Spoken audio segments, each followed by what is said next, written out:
Hi, and welcome to Parent Ed Talk. I'm your host, Jamie Googans.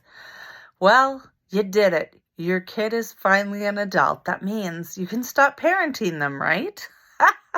I wish that was the case, but parenting is lifelong. And you know what? You wouldn't really want it any other way. Now, today we're going to talk about your children in their 20s, and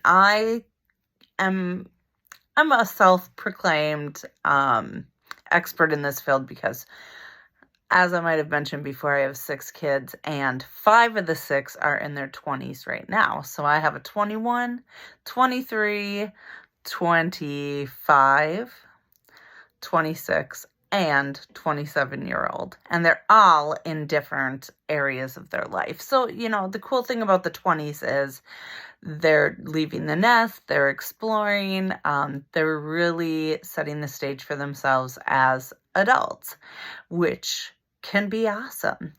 They have this newfound independence, but it's also really scary, and there's a lot of things that happen during those 20-something years. I have one that's married. I have one with a 5-year-old kid. I have one in college. They're all in different places in their lives, and that's really cool. But it can also be a really scary time for your 20-something-year-old, right? Because there's so much going on, and your kids' brains in their early 20s aren't even done developing yet. They're still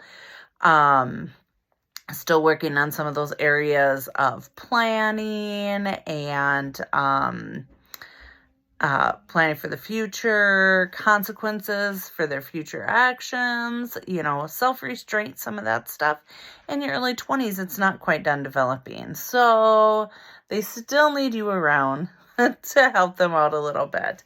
So the word of the day is empower. The best thing you can do when you're parenting adults is to empower them. I use a lot with my kids when I'm talking to them. You know what you're doing. And I'll say one of the big things that I don't do with my 20-somethings is I don't give them unsolicited advice.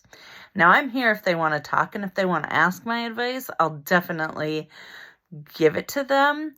But mostly at this point in time, I'm a sounding board, and I ask a lot of questions. So my son's thinking about moving. He was thinking about moving to Seattle. And I said, oh, well, why are you thinking about moving to Seattle? What is it about Seattle that appeals to you?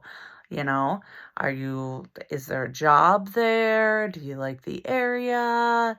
Your wife want to go to college there? Many different things. Asking those clarifying questions helps them think it through in their own heads. Why do I want to move to Seattle? Is it going to be a good choice for me? Is it not? For my son, it ended up being a great choice, and they love living out there. But some other choices that, your 20-something might be going through, it might not be. So posing some of those questions to them just helps get them thinking. You're not judging. You're not telling them what to do. And a lot of 20-something-year-olds, if you flat out say, you shouldn't do that or you should do that, are going to rebel against that. I have a lot of strong-willed kids in my family, so that's something I try to avoid. But just empowering them and letting them know when you think that they've made great choices. My oldest daughter is a mom, and I try to mention a lot that she's just a great mom. My grandson has a lot of food allergies, and that can be tricky. And, I know sometimes she doesn't feel sure of herself. So in building up that confidence in your 20-somethings, hey, you know what? Stephanie, you're a great mom to Bentley, and he's doing awesome. And you've done a great job dealing with his food allergies, and he's growing and thriving, and he's a happy kid. And those things go very, very far in life. So you're not done yet. You just have the rest of your life to parent your kids. But this is a great way to build that relationship with your adult child. that will be lifelong. It'll be positive for you both. So best of luck. I will see you next time. Bye-bye.